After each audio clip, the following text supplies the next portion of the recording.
अध्यक्ष महोदय, हमारे दल ने असम राज्य की समस्या को जिस रूप में समझा है उसको हमारे दल के नेता ने इस सदन में अपने भाषण के समय स्पष्ट रूप से कह दिया है।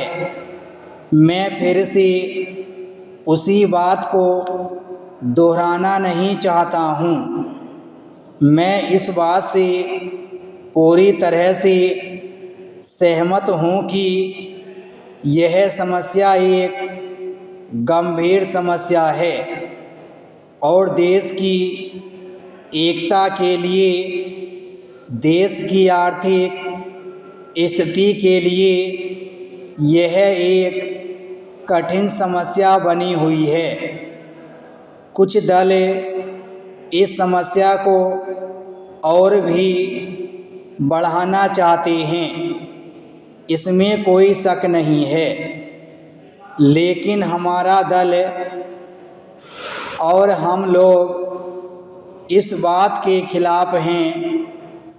आप और हम भी यह चाहते हैं कि कुछ विदेशी शक्तियाँ जिनकी चर्चा सदन में भी हो चुकी है, ये सभी काम कर रही हैं। यह समस्या न केवल असम राज्य में है, बल्कि धीरे धीरे यह देश के अन्य कई राज्यों में भी पैदा हो रही है। ऐसी विदेशी शक्तियों की यह इच्छा है कि यह देश सदा के लिए अलग अलग हिस्सों में बंट जाए। पैरा अध्यक्ष महोदय, इस बारे में हम सरकार के साथ हैं। हम अपने देश की एकता को किसी भी कीमत पर भंग नहीं होने देंगे।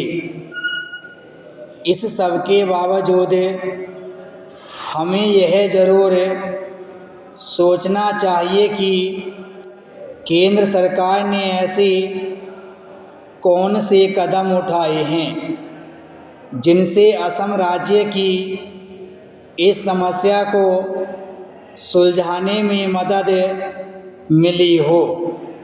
इस सदन में मेरे एक माननीय सदस्य कह रहे थे कि असम की आर्थिक स्थिति का लाभ उठाकर ये सभी शक्तियाँ वहाँ पर अपना काम कर रही हैं।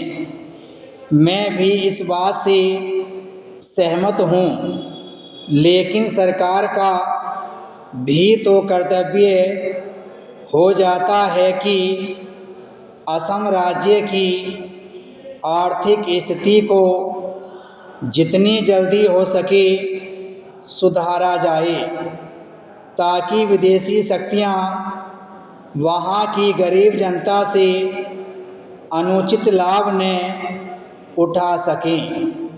मुझे याद है असम राज्य के मुख्यमंत्री जी ने बताया था कि असम राज्य के जो उन्नति के साधन हैं वे बड़े पैमाने पर बाहर चले जाते हैं और इस ओर उन्होंने केंद्र सरकार का ध्यान भी आकर्षित किया था।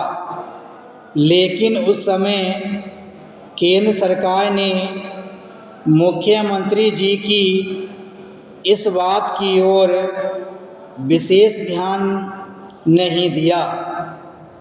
इसी तरह से यदि आप देखें तो असम राज्य की ओर भी विकास योजनाओं की तरफ विशेष ध्यान नहीं दिया गया है। यही कारण है कि असम राज्य का अब तक उतना विकास नहीं हुआ जितना कि होना चाहिए। असम के विकास में अभी समय लगेगा। विराम स्टॉप।